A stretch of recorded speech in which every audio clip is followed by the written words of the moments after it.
S T Somashekar ಅವರ ವಿರುದ್ಧ ಮಾಜಿ ಸಿಎಂ ಎಚ್.ಡಿ. ಕುಮಾರಸ್ವಾಮಿ ಅವರು ಕಿಡಿಕಾರಿದ್ದಾರೆ. ಕುಮಾರಸ್ವಾಮಿ ಅವಕಾಶವಾದಿ ಅಲ್ವಾ ಅಂತ ಅವರು ಹೇಳಿದ್ದಾರೆ. ಕುಮಾರಸ್ವಾಮಿ ಅವರು ಕೂಡ ಅವಕಾಶವಾದಿ ಅಲ್ವಾ ಅಂತ ಹೇಳಿದ್ದಾರೆ. ಈಗ ಅವರು ಮಾಡಿರೋದು ಏನು? ಮತ್ತೆ ಕಾಂಗ್ರೆಸ್ ತೆಕ್ಕೆಗೆ ಅವರು ಹೋಗಿದ್ದಾರೆ. ಅವತ್ತು ಇದೇ ಕಾಂಗ್ರೆಸ್ ನಾಯಕರು ನಮ್ಮ ಮನೆ ಬಾಗಿಲಿಗೆ ಬಂದಿದ್ರು, ವೀರಾವೇಶದ ಮಾತುಗಳನ್ನ ಹೇಳಿ ಈಗ ಇವರು ಏನ್ರಿ ಮಾಡಿದ್ದು ಅಂತ ಮಾಜಿ ಸಿಎಂ ಎಚ್.ಡಿ. ಕುಮಾರಸ್ವಾಮಿ ಅವರು ಪ್ರಶ್ನೆ ಮಾಡಿದ್ದಾರೆ.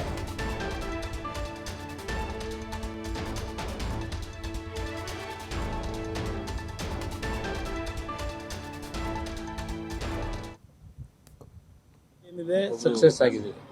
ಬಿಜೆಪಿಯಲ್ಲಿದ್ದಂಥ ಇಬ್ಬರು ಶಾಸಕರು, ಅವರಿಬ್ಬರದು ಇವತ್ತಾಗಿರೋದಲ್ಲ. ಇಲ್ಲಿ ಬಿಜೆಪಿಗೆ ಶಾಖೆಯನ್ನು ಕೊಡ್ತಕ್ಕಂಥದ್ದಲ್ಲ ಇದು.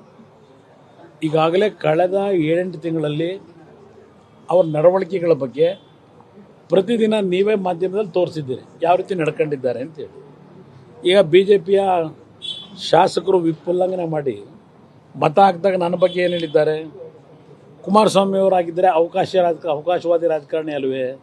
ಈ ಪ್ರಶ್ನೆ ನನಗಿಟ್ಟಿದ್ದಾರೆ. ಅವರಿಗೆ ಬಹುಮತ ಇಲ್ಲ, ಯಾಕೆ ಮುಖ್ಯಮಂತ್ರಿ ಆದರು ಅಂತ ಹೇಳಿದ್ದಾರೆ. ಅವ್ರ ಪ್ರಶ್ನೆ ನನಗೆ ಇಟ್ಟಿರ್ತಕ್ಕಂಥ ಕುಮಾರಸ್ವಾಮಿ ಅವಕಾಶವಾದಿ ರಾಜಕಾರಣಿ ಅಲ್ವೇ ಅಂತಕ್ಕಂಥ ಪ್ರಶ್ನೆಯನ್ನು ಇಟ್ಟಿದ್ದಾರೆ. ಅವತ್ತು ಯಾವುದೇ ಪಕ್ಷಗಳಿಗೆ ಸ್ಪಷ್ಟವಾದ ಬಹುಮತ ಬರದೆ ಅದರ ಹಿನ್ನೆಲೆಯಲ್ಲಿ ಈಗೇನು ಮತ್ತೆ ಕಾಂಗ್ರೆಸ್ ತೆಕ್ಕೆ ಹೋಗಿದ್ದಾರಲ್ಲ ಮತ ಕೊಟ್ಟು ಕಾಂಗ್ರೆಸ್ನ ಅಭ್ಯರ್ಥಿಗೆ, ಅವತ್ತು ಇವರು ಒಳಗೊಂಡಂತೆ ನಮ್ಮ ಮನೆ ಬಾಗಿಲಿಗೆ ಬಂದಂಥವ್ರು ಇವರು.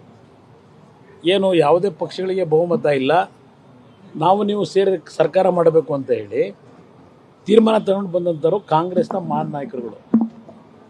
ಆಗಲೂ ಸಹ ದೇವೇಗೌಡರು ಏನು ಹೇಳಿದ್ರು? ಮೊನ್ನೆ ಲೋಕಸಭೆಯಲ್ಲಿ ರಾಜ್ಯಸಭೆಯಲ್ಲಿ ಮಲ್ಲಿಕಾರ್ಜುನ್ ಖರ್ಗೆ ಅವರು ಇದ್ದಾಗಲೇ ಹೇಳಿದ್ದಾರೆ. ದೇವೇಗೌಡರು ರಾಜ್ಯಸಭೆಯಲ್ಲಿ ಮೊನ್ನೆ ಪ್ರಸ್ತಾಪ ಮಾಡಿದ್ದಾರೆ. ಅಧಿಕಾರ ಹುಡ್ಕೊಂಡು ಅವಕಾಶವಾದಿ ರಾಜಕಾರಣ ನಾವೆಲ್ಲ ಮಾಡ್ಕೊಂಡವ್ರು ನೀವು.